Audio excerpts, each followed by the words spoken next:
What is up? What is up? What is up? We're getting things tidied up here on episode 140 of the Guitar Bites Podcast. We'll get stuff situated and I'll press the old intro button and get Jim going. Other than that, just hang out with us. It'll be a little quiet. I've got to do a little bit of light adjustments and we'll get things rolling.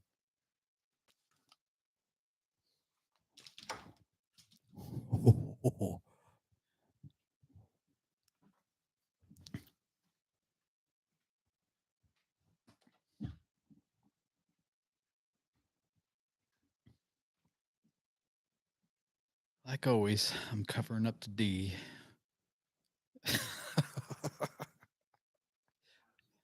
I feel like the blur. I gotta blur out the D. All right, guys, before we officially get into this, our 2-week hiatus, I want to get into one thing. Actually, before we do that, I want to turn the light down. And 1 second.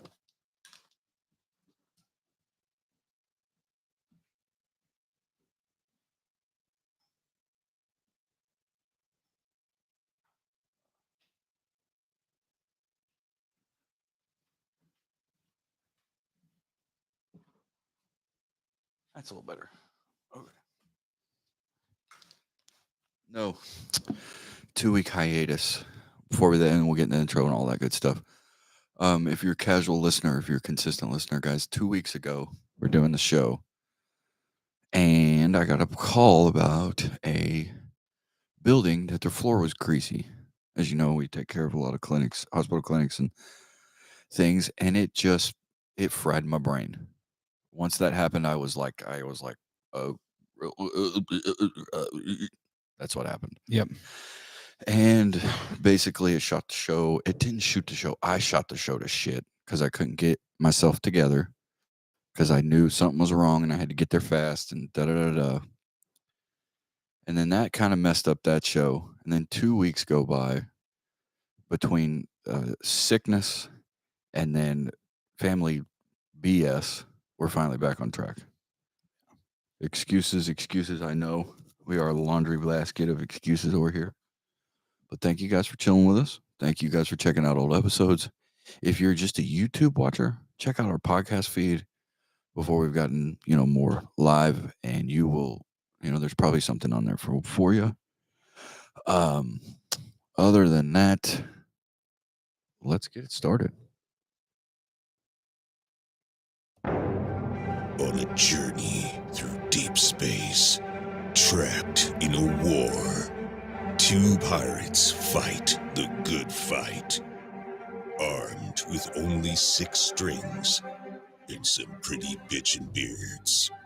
It's time for your weekly dose of pirate madness. You're now listening to the Guitar Pirates Podcast.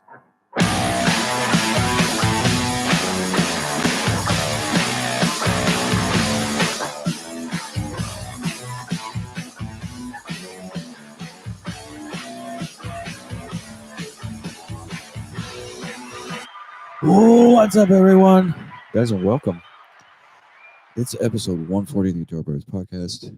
Guys, it's your weekly music news, guitar gear, and face rehearsal park club show. I'm your host, Josh Jones. I'm your co-host, Jim Steger. Guys, and if you checked out or you were listening to us beforehand, yeah. We got hit with a little bit of the sickness. Got hit with a little bit of work. But we're back. I know it seems like it's just hiatus, but I promise you guys it's going to get consistent. Yeah, I lost 18 pounds last week from being sick. Let's see if there it is, found the phone. But no, if you had listened to the intro of all this and kind of heard what was going on, yeah, stuff got a little wild, but we're back in the saddle. Dirty laundry. Last episode, I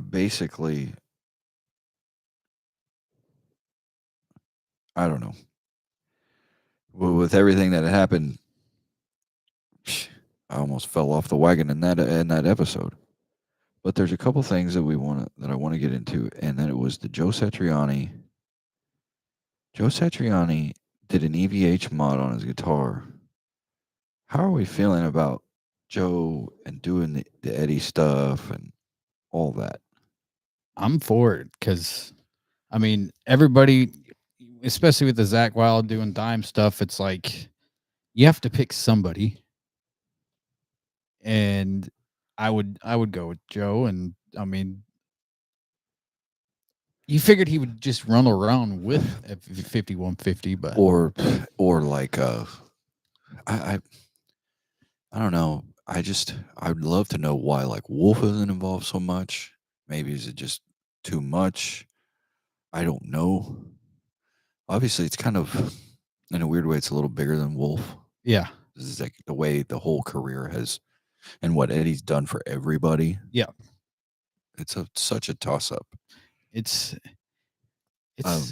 weird. But here's the thing. He says Eddie's going to haunt him because in his Frankenstein, Satch has a Sustainiac in the neck. Ooh. Oh wow. I don't think he's going to haunt him. I think he'll give him good vibes. I think Eddie eventually would have had to have played with one. He did a lot of like, he's got toys. He's got toys, but like he always said though, EVH always would, or Eddie would always say, if you got a great sounding guitar and a great amp, you don't need anything else. It's like, I mean, fair enough. It's fair enough, but I mean, Eddie's got phasers. Eddie's got all sorts of stuff. So Absolutely. like, and D-tunas and all that shit. Absolutely. So that I'm not saying that like, I just don't know if he ever if he played with a Sustainiac, I think he'd be like, oh wow, this is. I don't think he says it's my mod on Frankenstein. Eddie's gonna come back and kill me. I don't think Eddie Van Halen's gonna kill him. I don't think he's gonna haunt him either. But he will give him that side eye because think Eddie didn't like. He was like, as far as the guitar and but amp even went. though, yeah, but I mean, I don't think he's that. I don't think that's that big of a staple because of the whole modification thing that he's always done. Yeah, he's always been a modder. Look at the Shark guitar. Look at all the stuff he's done. Absolutely. It's only the next step. But I know what he's coming from. Look at the look at the Floyd. Yeah. And I mean, but even then, look at the Wolfgangs later in his year. He had 2 pickup Wolfgangs. Yeah, which the last couple years he did go to the 2 pickups. So I mean, I'm not saying that that's the overtime thing. Things change over time. Yeah. So, but it's like it's like I just watched like that another interview from Eddie, and he was talking about Billy Corgan. It's the one where he talks about Billy Corgan wanting to play his rig. He's like, "How does this sound so good?" He's like, "You got a great sounding guitar and a great amp. You don't need anything else." He's like, "What distortion pedals do you have?" Once again, you got a great sounding guitar. But that's too. But like his amp is a distortion pedal. Oh, absolutely. I mean, come on, like when you get those full stacks like that cranked up with those special badass pickups and all that shit, like, come on. Oh yeah. You're already wheeling a 50 cal, howitzer with just that guitar setup. And then plus when you are Eddie, it's in the hands. Like I think that's one thing that like people forget. It's your hands. If you can make one guitar sound like that, you're gonna pretty much do it with them all. Yeah. Or I'll like we always talk about this. I love it. They're like, "Did you see John Mayer? He's playing out a cheap amp, and it sounded like John Mayer." It's like, if you know how to play guitar, when you play out of an amp, no matter what amp it is, that's you. John 5 played on that Hello Kitty guitar, and he sounded like John 5. Zach Wylde played on the Hello Kitty guitar and sounded like Zach Wylde. That's exactly how it works. It's like it happens. Satch says more about this. He says, I added a Sustainiac, a clear pick guard, and removed the stuff that doesn't do anything. He tells YouTuber Jeremy White. He says, I also added a kill switch because of the extra mystery button. People have been wondering. Master luthier Gary Brower has done all the work. Which his new 5150s that came out and have kill switches on them. You see that? Mhm. I'm not taking anything away from him on a mod like that. No, There's absolutely nothing. not. I think he's just kind of being in jest, It's like knowing where Eddie's come from, and he but knows also who- knowing where it could have gone. and he knows who Eddie was. I'm sure he knew him on a personal level, like at least a professional level. I'm sure everybody wanted to talk gear Oh God. until Glenn Campbell's around and Eddie's like, there's my idol. Let me go talk to Glenn Campbell real quick. There was a couple more. John Lennon Vox. And on that. Had that on the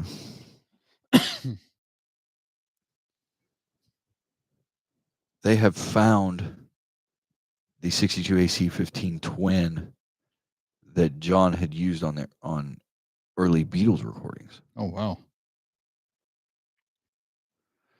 Now it may have been found covered in black paint and on an auction site. Serial number is the same as John's, but it is an OG white amp.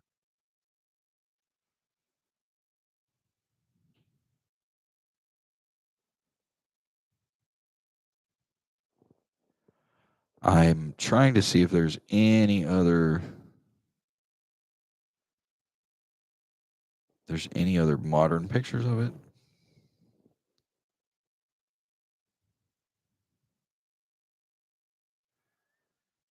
I don't know.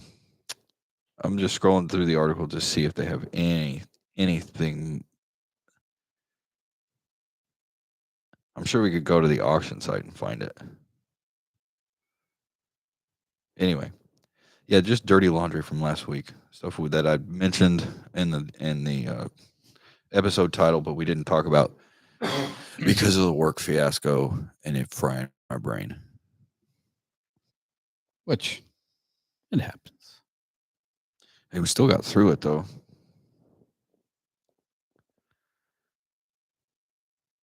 Yeah, we'll have to do some research on where that auction site is. And what's going on with that amp. Yeah. I was gonna. It just crossed my mind. I forgot who else is about to sell a whole bunch of gear. Oh no. Well, there's dirty laundry for next week because I know as soon as I get home, I'm gonna remember it. No, there was quite a few. And then what last thing? There's a GoFundMe for a Rory Gallagher Strat.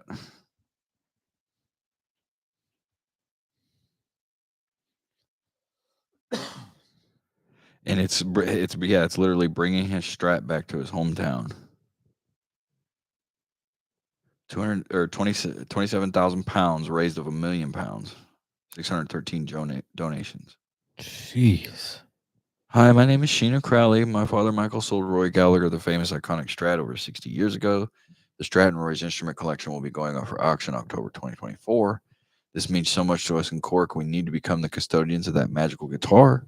Roy has been the idol and inspiration to so many musicians in Ireland for half a century. We feel tied to him, and the guitar is a symbol of what he represents for us. The aim is set up a music museum incorporating the traditional and modern music. She goes on to say if 20,000 of us pledge 50 pounds or 5,000, pledge 200, we will meet the target. We can approach the Department of Heritage, the City Council, and wealthy benefactors to match the £1 million. If we don't make it to the target, all pledges will be refunded automatically. Jim say, don't even do it, buddy. 26 people just donated. Of the plus 613? Yeah, I'm just refreshing. I'm just refreshing all this. You figured some rock star out there's got to know about this and be like, that's something Slash would do. Yeah, Gift it, John Mayer or whatever. would do something crazy like that. Like just gift it to them. They got Yeah. more than enough money. I mean, if Jim Irsay wants to get some more points, buy that guitar and then gift it to him. Yeah. That dude, I would love to just smell his guitar collection. Yeah, I knew that's where he was going. You dirty-minded people. Don't you even think about it. Yeah, that's just a little bit of dirty laundry, kind of picking up from the past couple of weeks, kind of getting the record straight, kind of what's happened, what's going on. That's dirty laundry. That's, kind of the intro to the show. Welcome to episode 140. Guys, thanks for popping in. Thanks for tuning in, whether you're on the YouTube or the podcast feed. Guys, we're going to jump into some This Day in Music, brought to you by Franklin Straps. Head over to Franklin Straps and Tonal Music, Inc. Pick up your B-Stock guitar today, or pick up your fine Franklin Strap today. Running through This Day in Music.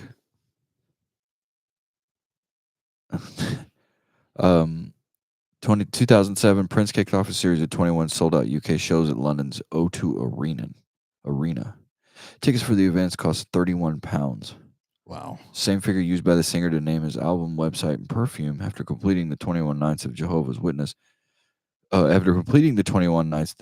Witness was planning to take time out to study the Bible. Oh, I guess Prince is a Jehovah's Witness. Whatever. Wow. But still, 21 sold-out shows at the O2.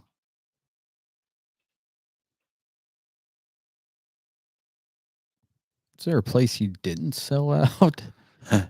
I don't think there's one venue that he's ever played that wasn't sold out. Yeah. 1998, the Spice Girls scored their 7th UK #1 with Viva Forever. Man. This Day in Music is a little rough today, guys. I'm sorry. Remember Spice World when that came out? Oh, Jesus Christ. 87, Dire Straits. MTV Europe was launched. The first video played, being Money for Nothing, which contained the appropriate line, I want my MTV. I want my MTV back, too. Yeah. I was, born and raised on music videos, man. How in the world did 15 and pregnant take over MTV? Make it make sense. Dude. Make it make sense. I don't know. What does that And have to do? ridiculousness. Like, we used to have The Real World on there. At least The Real World had... At least you could show video. They just need to show music more. Yeah. That's what they need to do. Thank God for VH1 Classic. You know what I mean? And Metal Seance and all that stuff. 1980, Def Leppard made their U.S. live debut when they appeared at a New York City concert opening for AC/DC.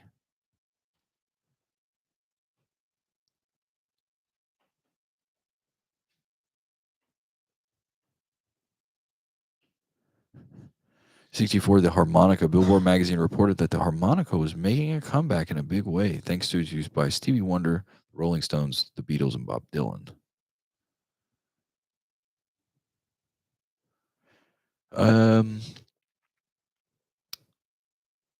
That's about it for anything that's happened there. Birthdays. Shout out to Coolio.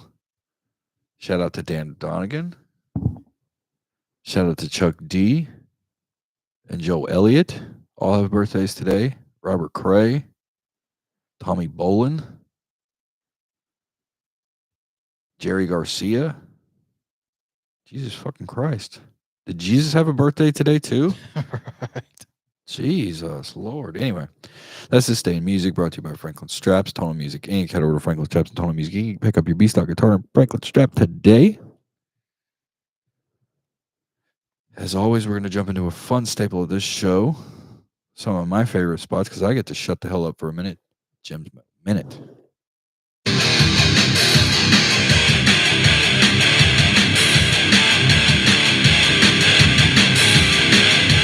Jim's Metal Minute!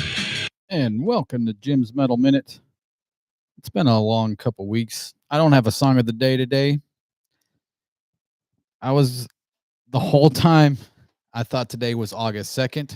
So the one I was gonna do this day in metal, and I screwed up. I thought today was the 2nd, and I was looking at August 2nd. So what I might do is go ahead and get a shout out. 44 years ago, Boston's iconic album came out. 44 years. But oh, this sucks. There's really nothing that happened on August 1st. No, I was going through here and there was like some ish stuff. August 1st, 1982, Aerosmith released the album Rock in a Hard Place. There we go. It's not metal, but back in the day, I guess you can consider them metal-ish. But yeah, there's not much here.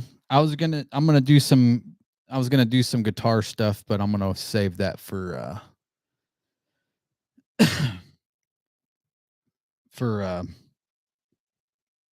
yeah, there's really nothing much. There's a few like I think I seen some releases. Like some people had some releases. Boss And Solar had another like colorway of like the X 1.7 or something like that. Quad Cortex had a big update on that thing. I know a lot of metalheads are using that thing.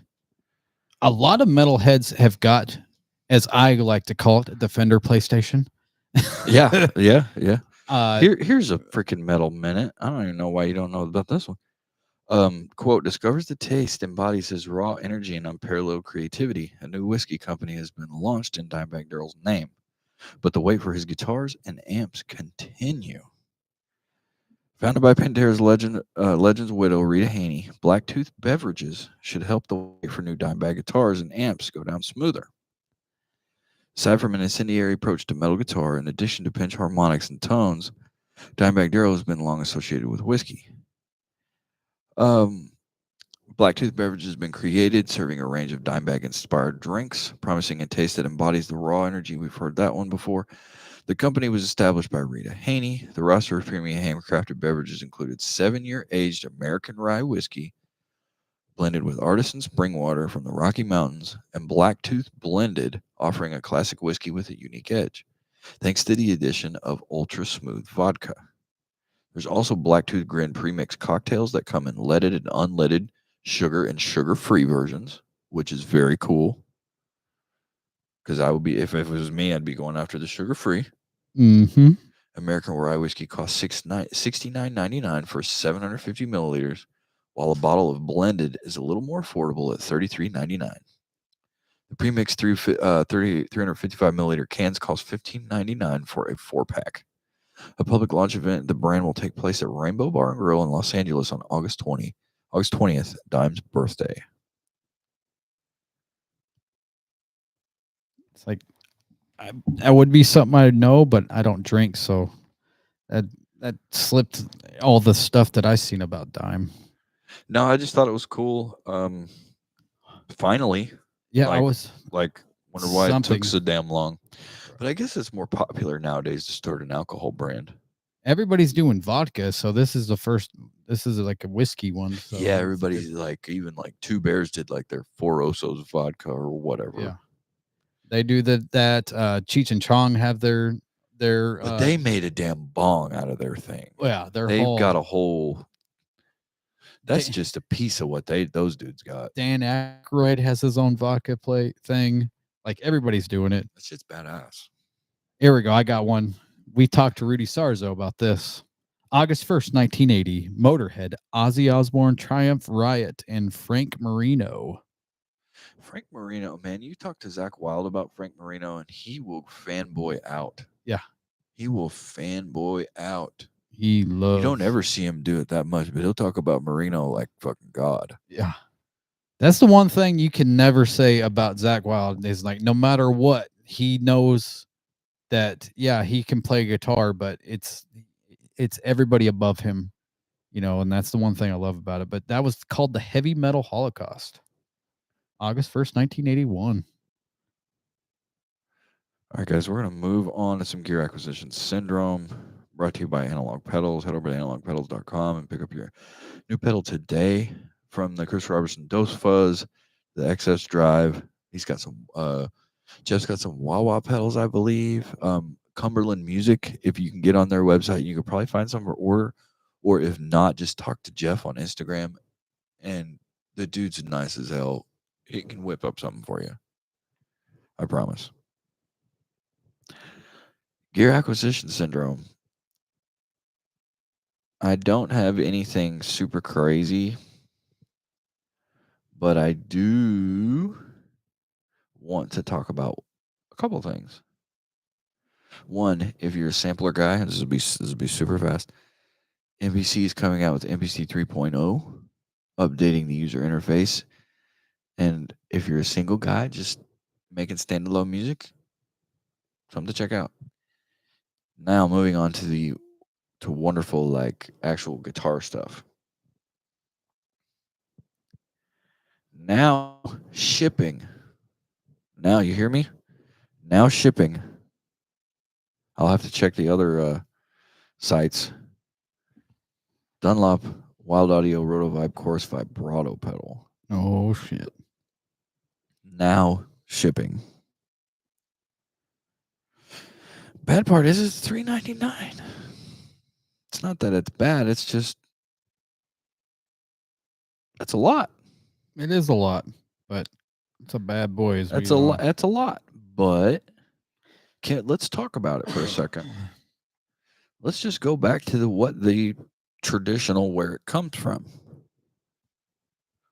Dunlop rotating speaker simulator pedal is $300. So, is it the technology that's in it that makes it is why it's so damn expensive? Because a wah-wah is just like a colored filter sweep. Yeah. And you can get one for $50. Yeah. And then if you spend 150, like all the signatures are 199. Yeah, you spend like anywhere from 150 to 200 on the used or brand new market. You can get the best one possible. Yeah. The best one. I did that again. We'll have to figure out these chords one day. Anyway, rotating speaker simulator, $299. This is the Dunlop, and that one was vibrato and chorus. Does this one do vibrato and chorus too? It does vibrato and chorus. Side mounted knob and adjustable modulation depth.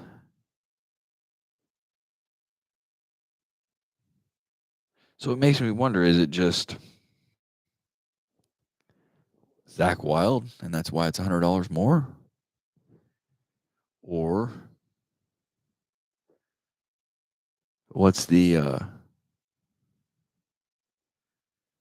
recreates roto bipedal favored by Zach since '88, custom finish, vibrato push control, modulation thickens textures and makes solos, riffs, and rhythm parts more compelling.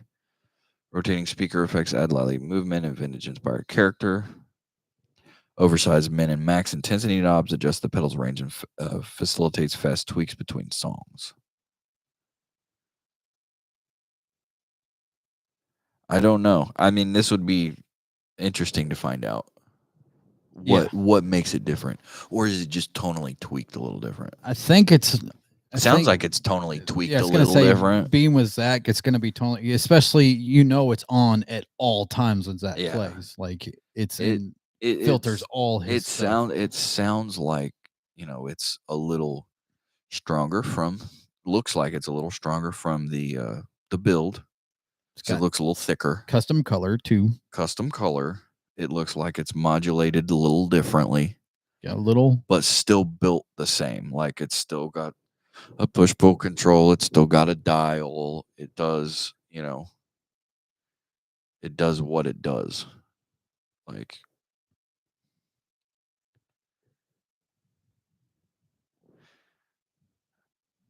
there's the push, there's the dial.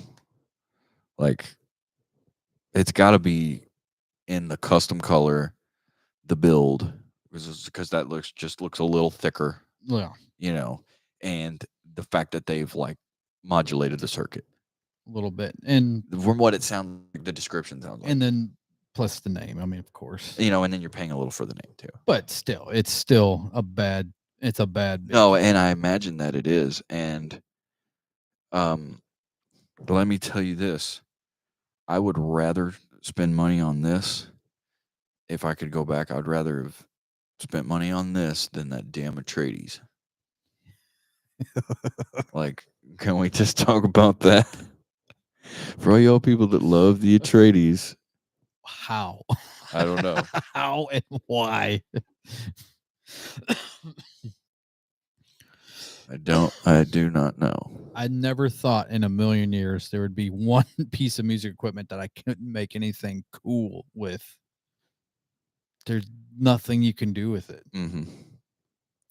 For sure. I mean, it's awesome that they it's awesome what they are trying to do, Yes. but there's no way to tone it down at all. Like it's just it's at 100, and then you start switching stuff. You know what I mean? Like Mm-hmm. For sure. like it's the concept is cool. How much was the Atreides? Oh my gosh. Probably like $200. Oof.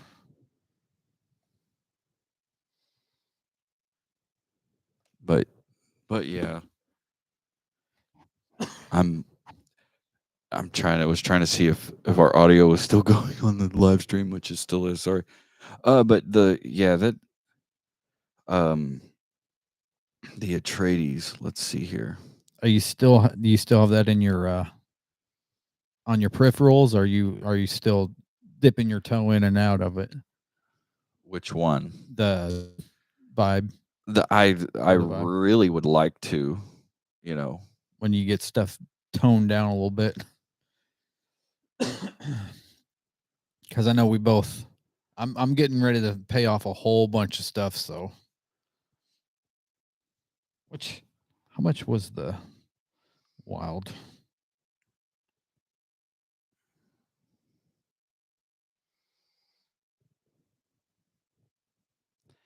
Yeah, they're looking like right now there's some used brand $200 still, I think. Chicago Music Exchange, Amazon has them for $200, but they can get them for like 120 off Reverb. And even his wall is $200.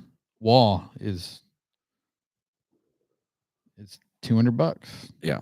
It's It's what it is. I just like his wall is, And everything's going up too. Like it doesn't matter if it's a cheeseburger or a Rotovibe pedal. Everything just goes and goes and goes. but I thought the Wylde Audio had it to where you didn't click the button to turn it on. It was just on at all times.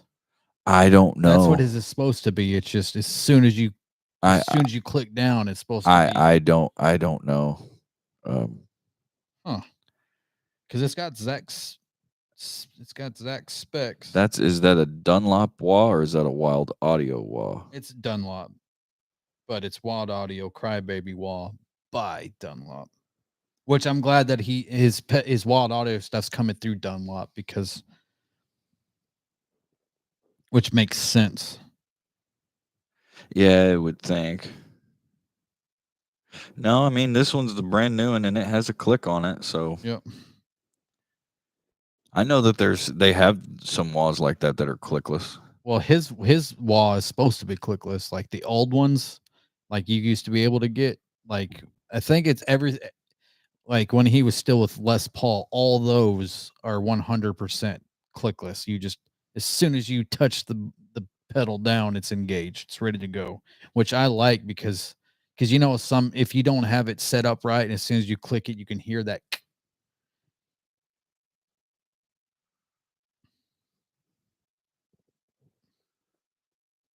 I mean, Here's an old one, and it's got a clicker on it.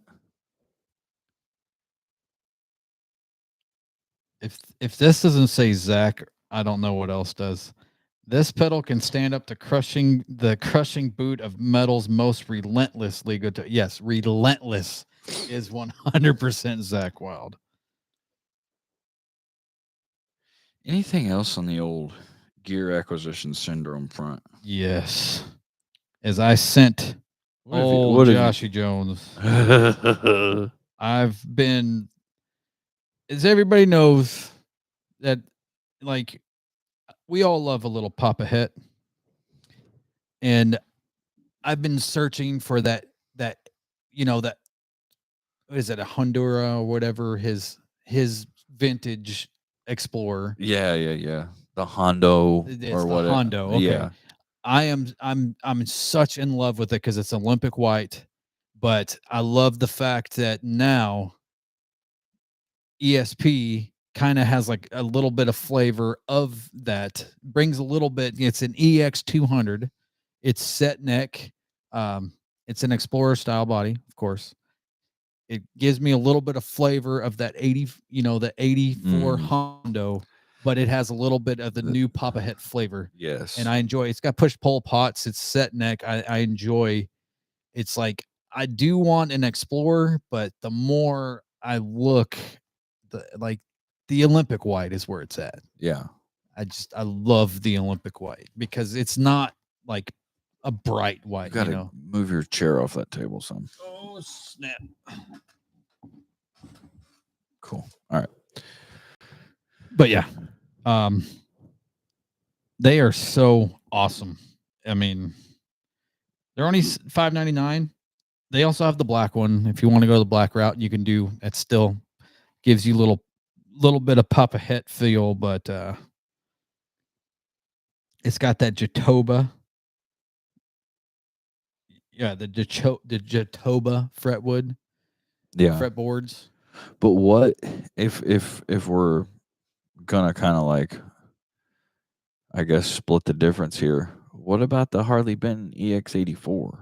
Which the only difference between that is it's not in my hands. Because the EX84 has the active pickups, of course, comes with it. These are LH what are those? The LH150 humbuckers, which are like. But I'm just saying, does this sit on the radar at all? Of course it does. Absolutely. Because that's the closest thing you can get. You can get a B stock one from Harley Benton for $305. Yeah, I was gonna say that's the closest thing you can get to a Hondo. I guess would be more like, because we know from I mean, I've only played one Harley Benton in my life, and we know it was built very well. It's just heavier than hell. Boat hanger. But the EX84, it's got the active pickups, which they're supposed to be. It says EMGs. They are, yeah, it's what it I'm says gonna EMG 81 in the bridge and a 60 in the neck. 60. Okay, so which it's got a some Tusk, say it is and some say it isn't. It's got a Tusk XL nut, slim taper C, 22 jumbo frets. Which this has 22 jumbos as well. I mean, but I wish they had the weights on there. Yeah, that's for sure. Because I know the EX200s are light as hell. Mm-hmm. You're going to get a better quality one out of like an LTD or whatever. But the EX84s are still, I mean, they're so awesome. And they come in Olympic white as well. Because I've seen, I mean, even DH Gate, you can get the Hondo recreation, you know. Mm-hmm. Well, and you can kind of tell that the ESP isn't really more of the Hondo; it's more of the snake bite. It's more of the snake bite, yeah. But the difference is that it's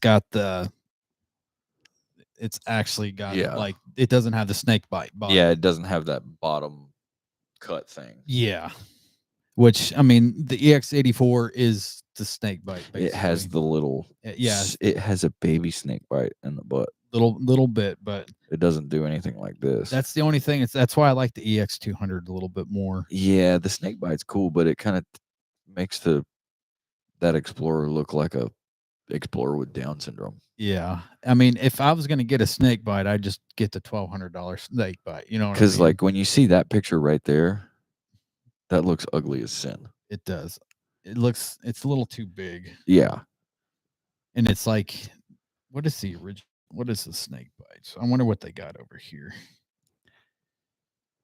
Other than that, we've been just kind of we've been Ooh. smashing around. $18.99 for the camo one. $7,200 for the ESP camo one. Holy hell! Here's back to this thing. This nice to say back. I think we've talked about it one time, but this is probably the only other pedal besides like a Chase Bliss Automatron pedal, and it's from Chroma Console. It's a multi-effector. Has character, movement, diffusion, texture. Okay, and in character you have drive, sweeten, fuzz, howl, swell. And in movement you have doubler, vibrato, phaser, tremolo, pitch. And in diffusion you have cascade, reels, space, collage, and reverse. In texture you have filter, squash, cassette, broken, interference. Like, what the hell? Like, Damn. it's just, I don't know, man. It looks cool. How much is it? Like $400. Oh my goodness. Yeah, but I mean, when it's just like the same thing with that Wylde Audio deal. Yeah. Hologram electronics is what they're called. There's one on here that's mint for $569. And there's a brand new one for $400. So obviously, Markup. there's something going on here. People are, you know what I mean? People are peopling. people are peopling on this thing. like they always do. People are straight up peopling on this thing because, my God, like, but I'm, you know, the thing is like you can't hate on a small company like that and have a pedal that blows up. No, absolutely not. If people want to people on that, I hope people would people on a Jeff Bullen pedal. Yes. Head over to Analog Pedals today.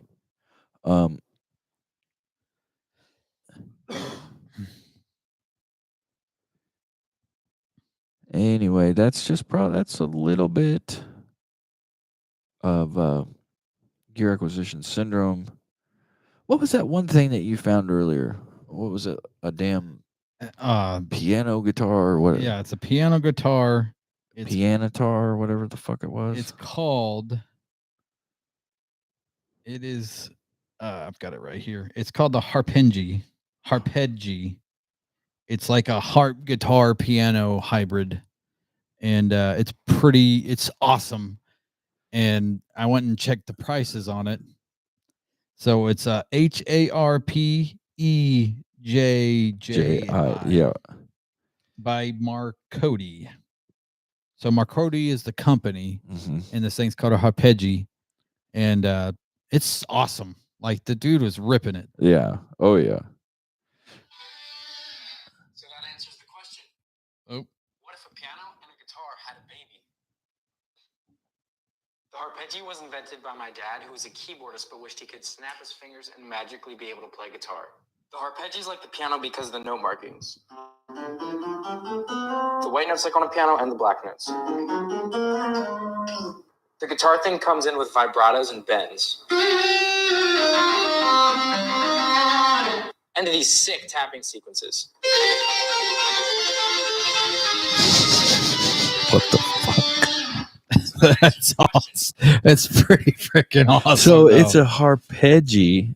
Now I'm looking on Marcodi. There's no other there's nothing else like this right now. No, I mean, yeah, you can get an electric, harp or electric violin and kind of get ish sounds, but nothing like this where you can actually bend like that. I mean, There's a full blown, like, it has inputs and outputs. It has an on and off button. I'm looking at the custom Arpeggi U12, and it's $3,200. so that's cheaper than ones that are on Reverb right now for like $4,500. Well, that's because that's Marconi selling them. And I mean, you can go to Marconi, on their site, and the Arpeggi G16 is $4,700. Arpeggi K24 is $6,400. Oh wow. So I imagine that's the string size. Obviously, 24 freaking strings. Yeah. Big bass string down here and a tiny, tiny guitar string down here. They're awesome. I mean, They sound great. it sounds great. I mean, I just wish we could play one. It's like a lap steel and a piano and a guitar at the same time. And an electric harp too. It just makes me wonder. And you know where I'm going to go with this. It just makes me wonder if there's just some old redneck in the back of the woods saying, "Brother, I can make that for you in about $200." Give me that. You know what I mean? Yeah. Like it just, because like it's really all about, like, from what I've seen on like luthiers, they talk and stuff. If you can make something that has a bridge and a nut, and you make the right scale length, you can put a guitar on anything. Yeah. If you make the bridge and the nut right, you can put a guitar on anything. I'm not saying that's all they did. I'm not discrediting these guys. No, because it's obviously It's freaking badass. It's badass, and it's got piano flavors built in 30 to 60 days. So they hand build them. So they build them. There's another reason why. Which that makes Musician discount program. Apply online, get discount in 24 hours. This may be somebody we may try to just talk to. See if we can get to talk to. Yeah, exactly. Just talk. Can you come on and demonstrate this thing? Yeah. Even their son. Just whatever. Just come on and just like what the fuck?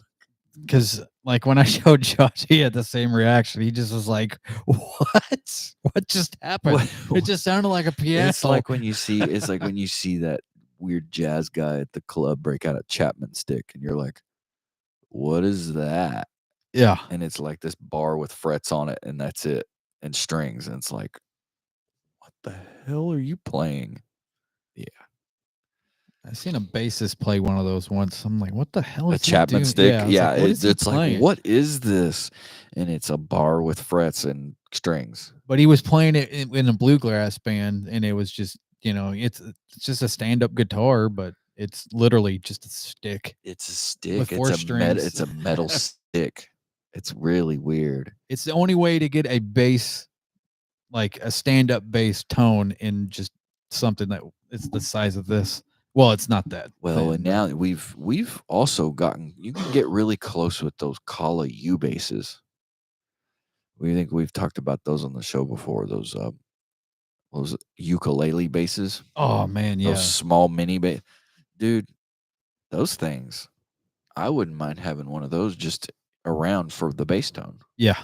Just to be like, okay, I want to cut a line. Use this. I've got enough amps and pedals that I can make it sound electric. Yeah. You know what I mean? You can give it that tone, but I bet that thing just plugged in or mic'd up would get pretty close to an upright tone. I would imagine so. Because those U basses are awesome. For as small as they are, they're deep. They're bass for at the tiny bass.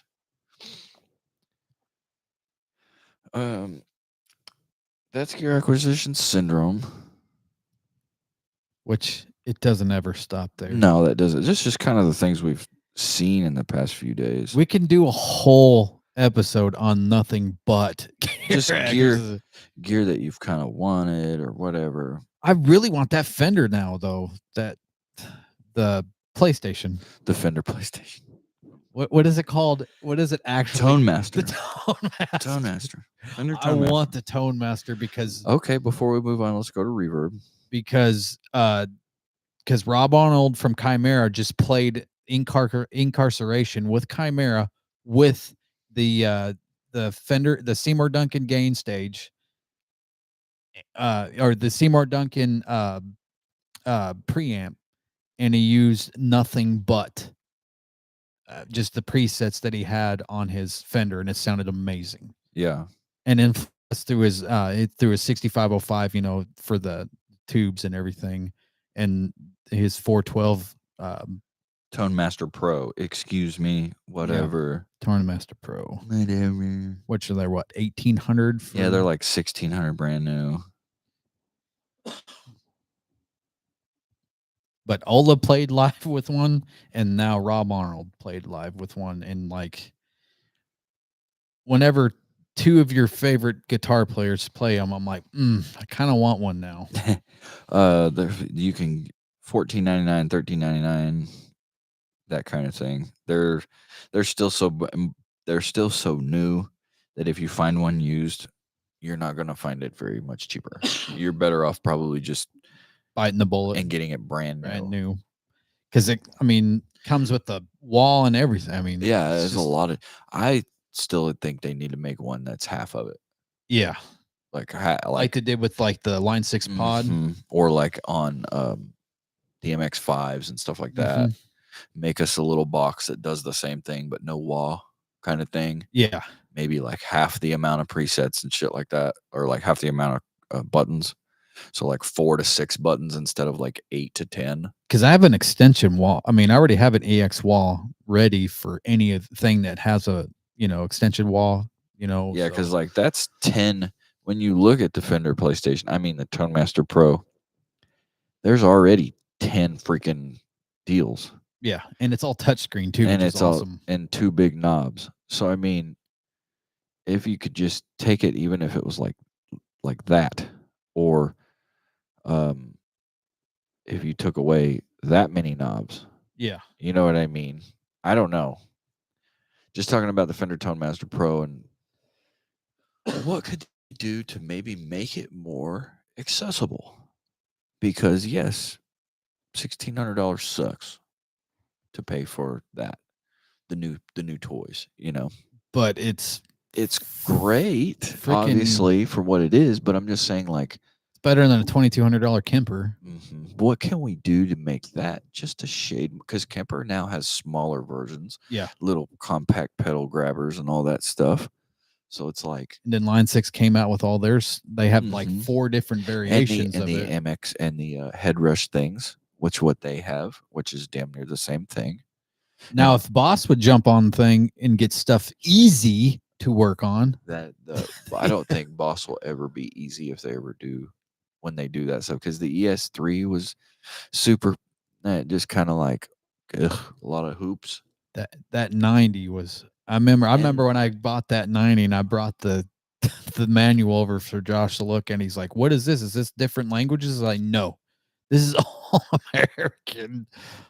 And this Boss is still stuck in that little screen that it's like old, like analog type. Yeah. And it's like, come on, give me something a little bigger that I can, we want touch screen now. Or even just a bigger screen with the color and a little bit of like separation. Yeah, that amber color is not working anymore. Or that old school like bright green. Yeah, the blue works. If you do like a blue's a lot then easier that on the digital eyes. font and all that crap.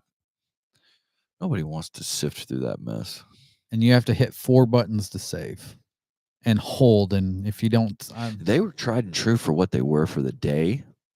They sound great, but now it's just like, I still think, from the 5 or 6 pedals you're going to use off an ME90, just go get the pedals. Yeah, exactly. And build a board, and you're going to have a way better sound.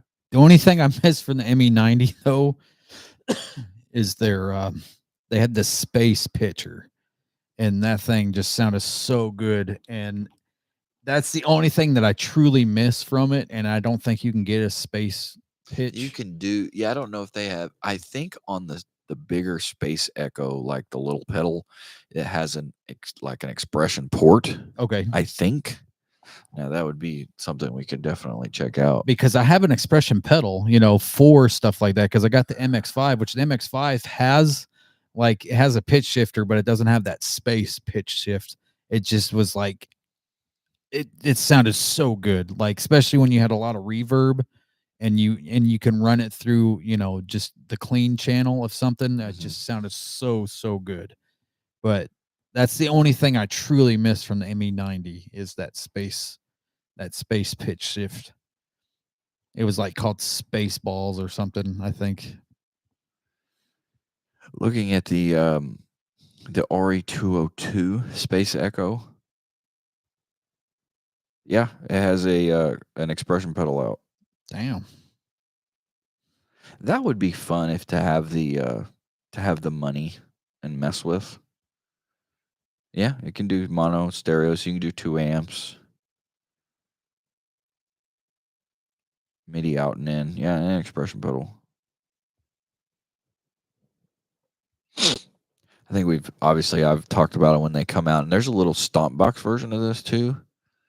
But yeah, that would be pretty fun. Yeah, especially since I have an expression pedal. $379, but OG Space Echoes are massive. I mean, $1,500. Jeez. There's the regular Space Echo you can get for like, they have expressions in the little pedals. So there you go. Well, I'll be damned. Yeah, and that's the stomp box version. There you go. Because that Boss Harmonist was awesome. I just didn't have the expression pedal. For it. That's cool. Because if anybody knows, the space echoes are so There amazing. is a very, it's like a, what do you call it? Like a unsung hero. It's what's the one? The Echoplex. It's like the later version of an Echoplex. Mm-hmm. So if you couldn't afford an Echoplex in the 80s, that's what you got. Yeah. Or late, whatever. But like, yeah, those other boxes on people's rigs back in the day was the Echoplex or a Space Echo. Like, it just gave you your reverb, it gave you your echo, it gave you your delay. Go twist the knobs and your shit goes crazy. It's fun to play with stuff too. Mm-hmm.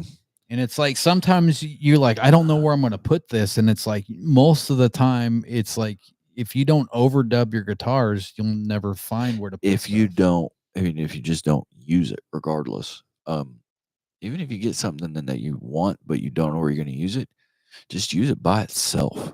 Yeah. That's what I like to do. I have fuzzes that I use by themselves. That is just like the tone bender. I won't put it on a board because it's so damn expensive.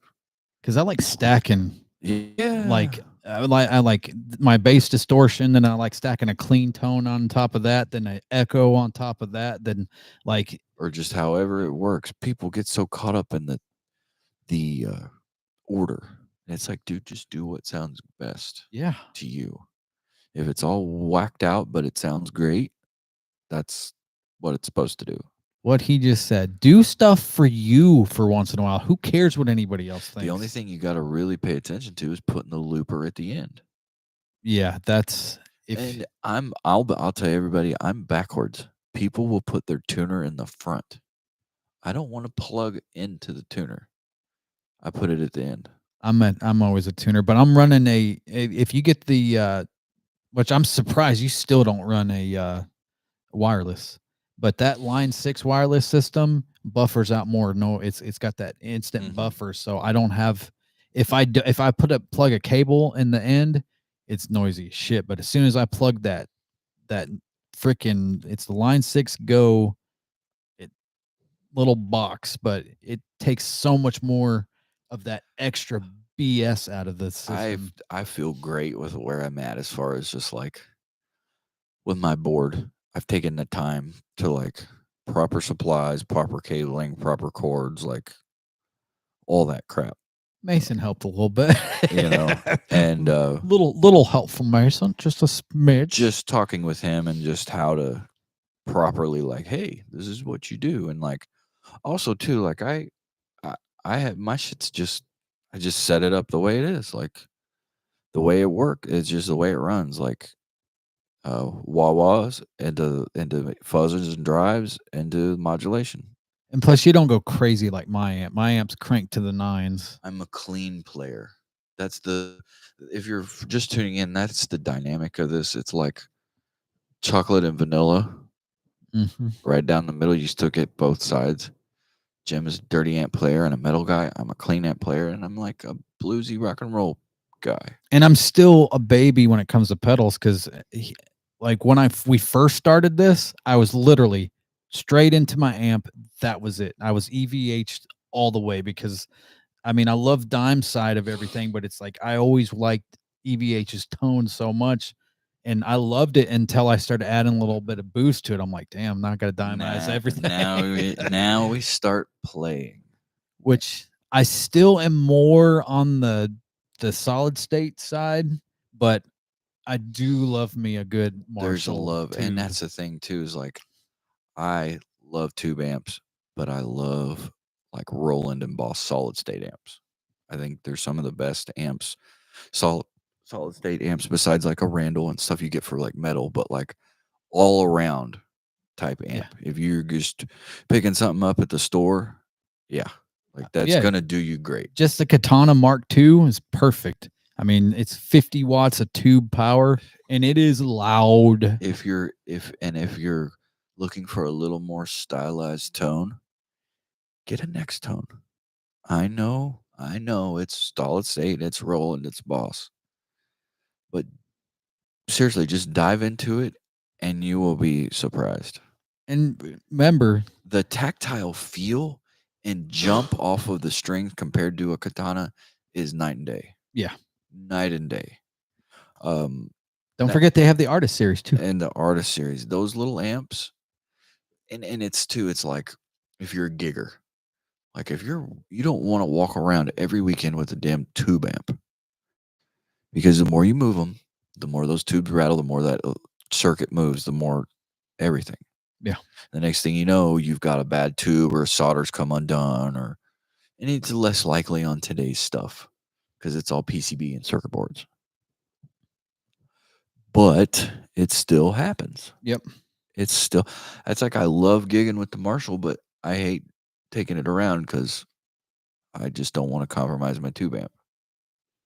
And the next tone sounds great. And all the Katana stuff sounds great with pedals. It plays well with all pedals. Here's the other part. Before we'll kind of use this last bit. This has been the Mean Discussion brought to you by Mean Beard. Head over to meanbeard.com and get yourself some stuff for your beard today. Greenbeard as well. Head over to greenbeard.com. Get a tree planted in the National Forest in your name. Black Star. I think they just come out with like a new affordable tube amp. Did you see that? Not yet. Okay, well, let's dive into that. We'll kind of round it out there, if that's okay. Because I had that Black Star ID Core 10, ID Core 100, and I loved that ID Core 100. It didn't have any balls, like as far as distortion wise, but man, that was one of the best amps I've ever had. So I would imagine anything Black Star is going to be fantastic. Yeah.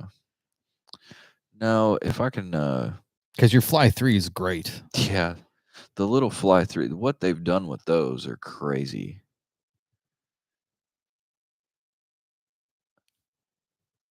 Because I know, like, I've wanted that HT5, because it's supposed to be the heavy metal.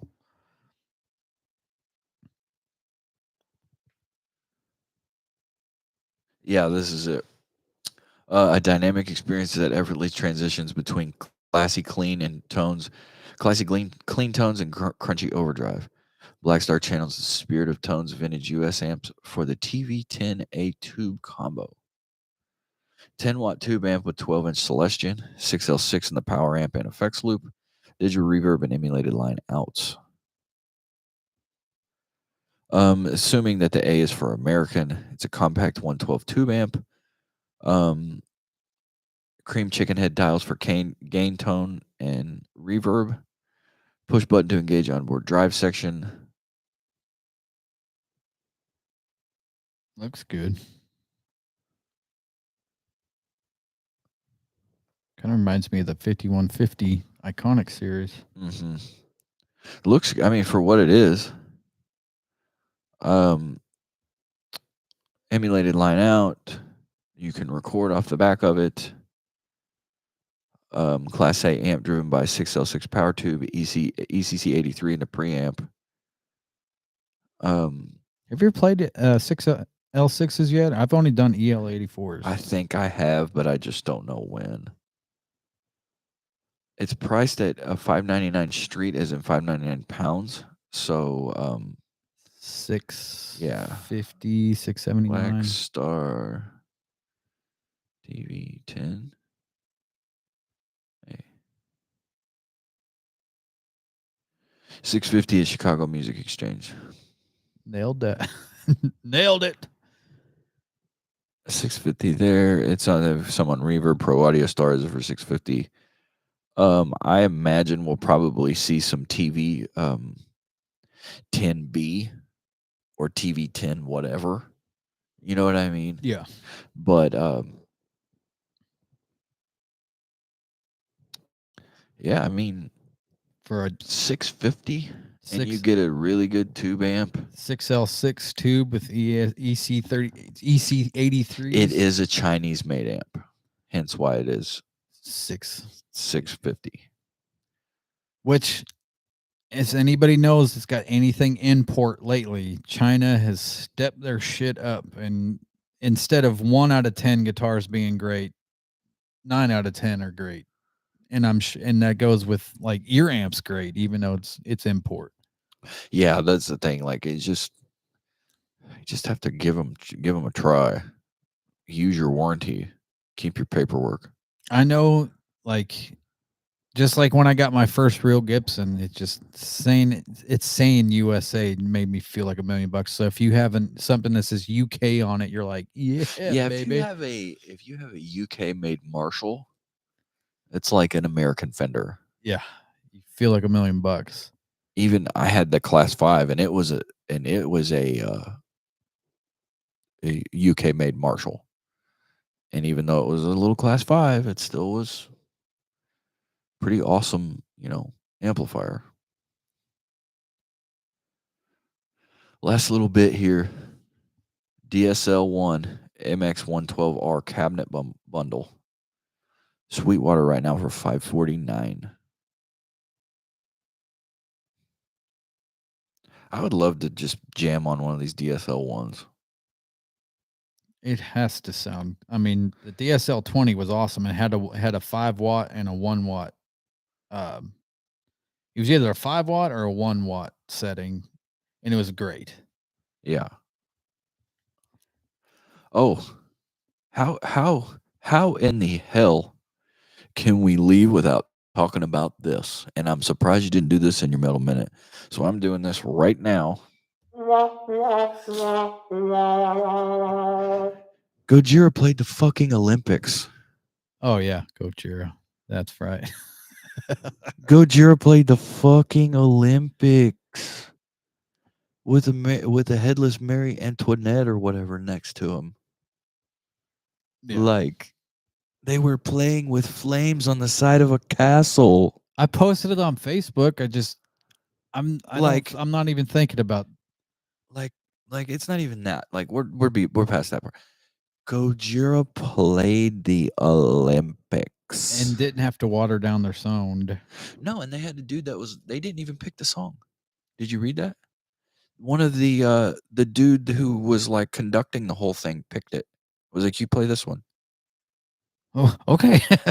they literally, that's what the dude, the planter guy was like, yeah, we didn't pick anything. We just showed up and they said, play this song. They dialed in some stuff and they did it. Now, Super Bowl. See what the Olympics did and follow freaking course. It's not that hard. Like that needs to be clipped out and put on social media. That needs to be clipped out and put on social media. I want to reiterate what James just said. Super Bowl, Jay-Z, Roger Goodell. Are you paying attention? This is across the world stage. Are Gojira. you paying attention? Gojira did the Olympics. A true metal band, an actual metal band, An actual real metal band the Olympics. did the Olympics. A French metal band. Thank God representing. But dude, Killed it. killed it. Absolutely killed it. Killed it. Sounded fantastic. I think that'll give us something to deep dive next time. Or maybe just like deep dive with the Scallywags, period. If we can find a really good video of that performance. Yeah. Which they have a few.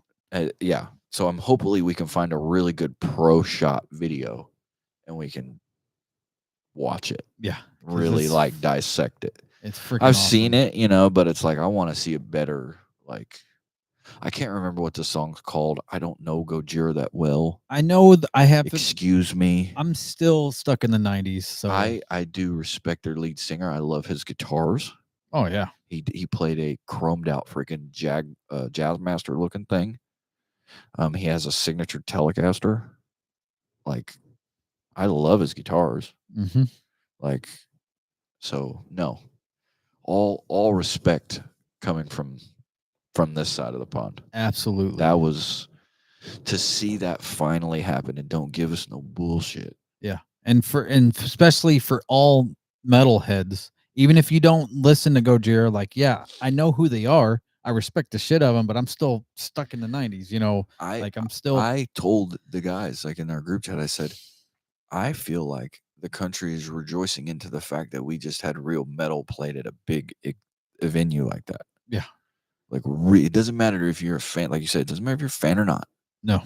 If you're into that kind of music or even just alternative music in general, yeah, you should be happy for this. Hang your head that you should something be happy that this is bigger for music than what you think. And it's not like a Bon Jovi or something. No, it's never going to be a Prince Super Bowl show.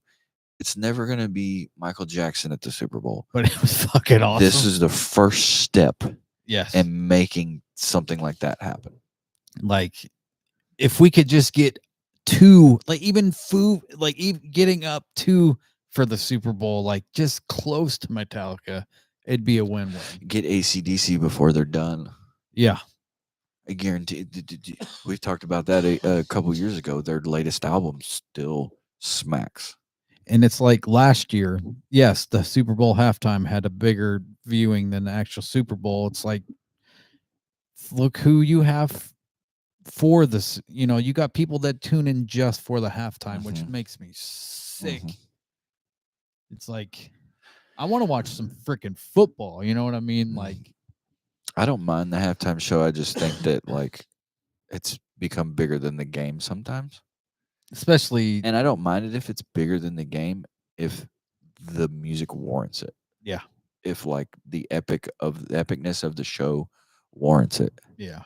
The only one here recently that's been worthy was the Snoop and 50 and Dre show. Yeah, that one was all. That was the only one here recently that's been worth it. And then, I mean, Rihanna was crazy. Like, she was pregnant. Yeah, I'll give her that. She was preggo. But I mean, like, they don't treat any real band with any kind of clout. Yeah. They'll make them play like the Chili Peppers with no chords and amps turned off. Yeah. It doesn't make any sense. Get out of here. Like, that's why I wish, like, Kurt Cobain was still alive, because whenever they had him lip sing on live TV, he was playing nothing and just mumbling. Just anyway, that's where we'll end it.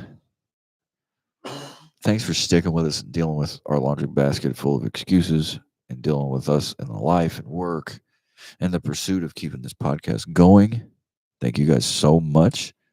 Hope you guys enjoyed today's show. Stick with us. We'll have another one next week. We'll get back on track. If you haven't learned anything on this show, it was definitely by accident. Hey guys, big, small, one and all, we got it here for you on the Guitar Pirates podcast. Between Meanbeard, Greenbeard, Analog Pedals, and Franklin Straps, we've got something for you and everyone. This is your weekly music news, Guitar Gear, and Facebook Support Club show. I'm your host, Josh Jones. I've been your co-host, Jim Steger. Guys, go practice, play your guitar, drink some water. Peace. touch my ass.